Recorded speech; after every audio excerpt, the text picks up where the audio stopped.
Untuk yang bertanya tentang apa yang sedang terjadi. Masalah pertama yang akan kita bicarakan di sini adalah soal direct licensing dalam performing rights. Oke.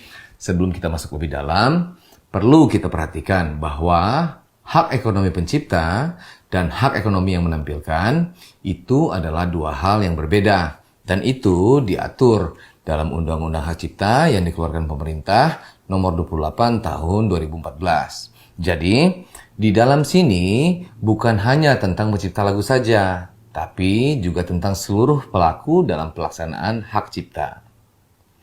Oke, sekarang kita masuk ke pasal yang sedang dipertentangkan. Di bab 2 tentang hak cipta, menjelaskan tentang hak ekonomi pencipta atau pemegang hak cipta.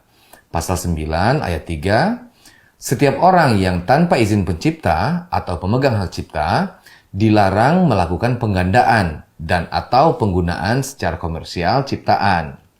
Lalu di bab 3 tentang hak terkait, paragraf 1 menjelaskan tentang hak ekonomi pelaku pertunjukan. Pasal 23 ayat 5, setiap orang dapat melakukan penggunaan secara komersial ciptaan dalam suatu pertunjukan tanpa meminta izin terlebih dahulu kepada pencipta dengan membayar imbalan kepada pencipta melalui lembaga manajemen kolektif atau LMK.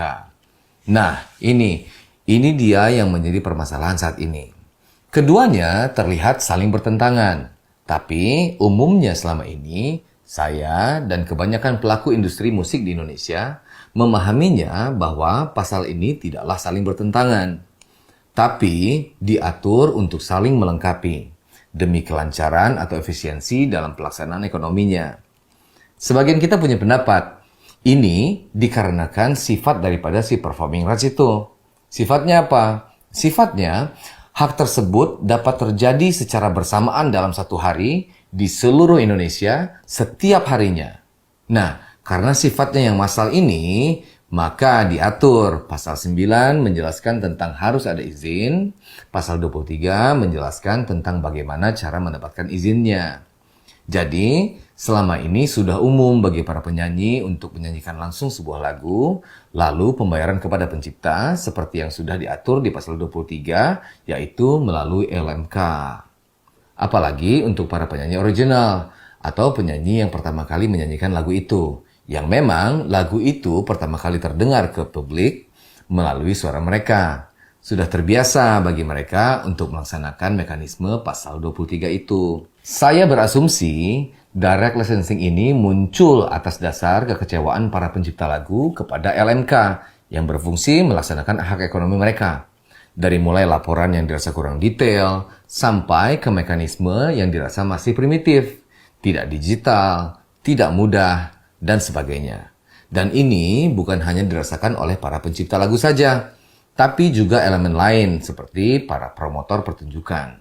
Saya rasa dari sinilah muncul inisiatif untuk direct licensing yang dicontohkan sekarang, atau izin disepakati dan ditransaksikan langsung dengan pencipta lagu tanpa masuk dalam mekanisme LMK atas dasar kekecewaan dan ketidakpercayaan terhadap LMK. Menurut saya, direct licensing itu adalah hak individu. Hanya saja, ini tidak umum untuk banyak pelaku industri musik di Indonesia. Dan yang paling penting, direct licensing belum diatur mekanismenya dalam Undang-Undang Hak Cipta. Outputnya belum diuji.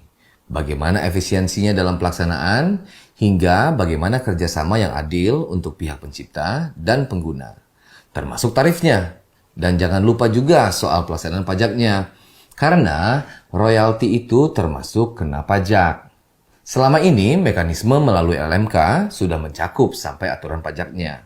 Dan satu lagi yang menurut saya cukup penting, direct licensing terhadap penyanyi original. Alangkah baiknya apabila direct licensing sudah disepakati dari awal kerjasama antara penyanyi dan pencipta. Bukan secara tiba-tiba di tengah-tengah, setelah lagunya populer.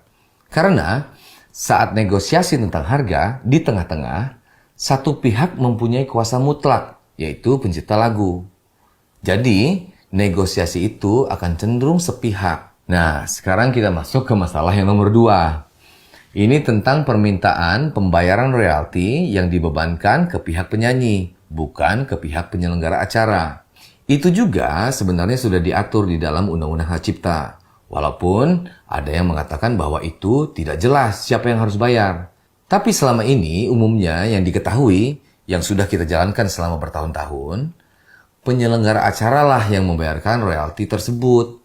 Nah, aturan ini juga yang umum dipraktekkan di industri musik di seluruh dunia. Tapi dari semua hal tadi yang diributkan, kita, pelaku industri musik ini, bukanlah yang berwenang menetapkan peraturan.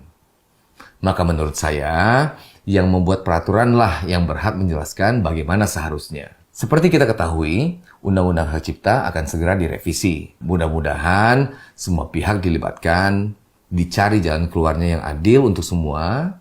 Saya sangat berharap perubahan yang baik yang terjadi. Namun, untuk sementara waktu, sampai undang-undang yang baru rampung dan disahkan, saya pikir seharusnya pihak yang berwenang memberikan kejelasan dalam masa status quo ini. Jangan membiarkan para pelaku industri musik Indonesia menjadi bingung, atau takut, atau bahkan diperlakukan tidak adil untuk dapat menyanyikan sebuah lagu ciptaan.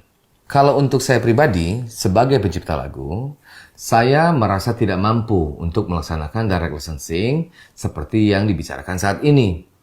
Saya masih membutuhkan LMK untuk mendapatkan atau mengelola hak saya. Tentunya LMK yang kredibel dan bisa dipercaya. Dan juga sebagai pencipta lagu, saya ingin mempermudah orang lain untuk bisa menyanyikan lagu saya. Karena hal itu sesuai dengan semangat awal saya menciptakan sebuah lagu, yaitu untuk menghibur semua orang yang bisa terhibur oleh lagu itu.